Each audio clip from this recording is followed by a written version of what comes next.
Bapak-bapak dan teman-teman, saudara-saudaraku, kalau Anda dan saya sudah jadi orang percaya, maka tujuan fokus hidup kita, tujuan hidup kita itu mesti berubah.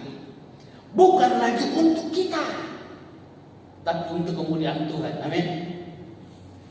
Bukan berarti tidak perlu kerja sebaik mungkin. Dalam rumah tangga melayani sebaik mungkin, dalam pelayanan melayani sebaik mungkin. Pria yang saya kasih dalam kasih Kristus, pada saat kita mau mengenal Tuhan yang benar, Tuhan yang mampu melakukan dari apa yang kita pikirkan. Seperti Yairus, dia hanya meminta merindukan satu tumpangan tangannya kepada anaknya supaya anaknya sembuh. Dan di tengah-tengah pengharapannya akan kesembuhan itu, anaknya mati, tidak berhenti, ikut saja kepada Tuhan Yesus. Apa yang Tuhan lakukan? Mujizat daripada anak tersebut sehingga dia bisa dibangkitkan kembali, dia bisa hidup kembali. Kita perlu menjadi orang yang berjiwa besar, yang bukan berjiwa kerdil. Kalau orang yang berjiwa kerdil adalah orang yang tidak suka melihat orang lain sukses, tidak suka melihat orang lain senang, bahkan senang melihat orang menjadi susah. Itu berjiwa kerdil. Tetapi orang yang berjiwa besar, dia berusaha dalam hidup ini bukan hanya kita untuk mengumpulkan kekayaan, mengumpulkan sebanyak-banyaknya untuk kepentingan kita sendiri, tetapi kita mengumpulkan juga untuk bisa membawa dampak yang baik kepada masyarakat, kepada orang lain sekitar. Bisa mendengar apa yang kita sampaikan. Baik itu pujian kita, penyembahan kita, ini rasa syukur Tuhan saya naikkan kepada segala kemampuan. Apa yang Tuhan telah beri, itu yang saya memakai untuk menyenangkan nama Tuhan. Sekalipun tidak berdiri melayani sebagai pelayan altar, ada banyak cara untuk kita memuliakan Tuhan. Dengan kita bertepuk tangan, memakai mulut kita, dengan suara kita untuk bersungut ini sama dengan mendukakan hati Tuhan. Amin. Jadi kalau kita juga tidak puas dengan kehidupan kita bersungut terus, ini dikatakan mendukakan hati Tuhan. Dan kalau Tuhan sudah merasa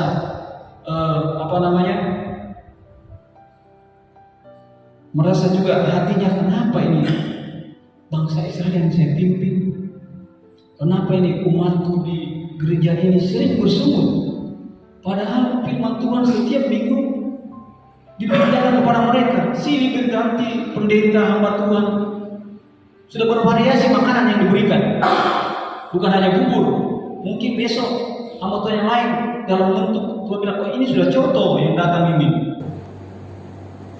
Tuhan sudah bilang, Dia menyertai kita dan tidak meninggalkan kita.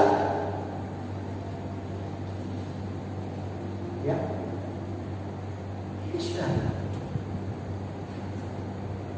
Berarti ada masalah di sana.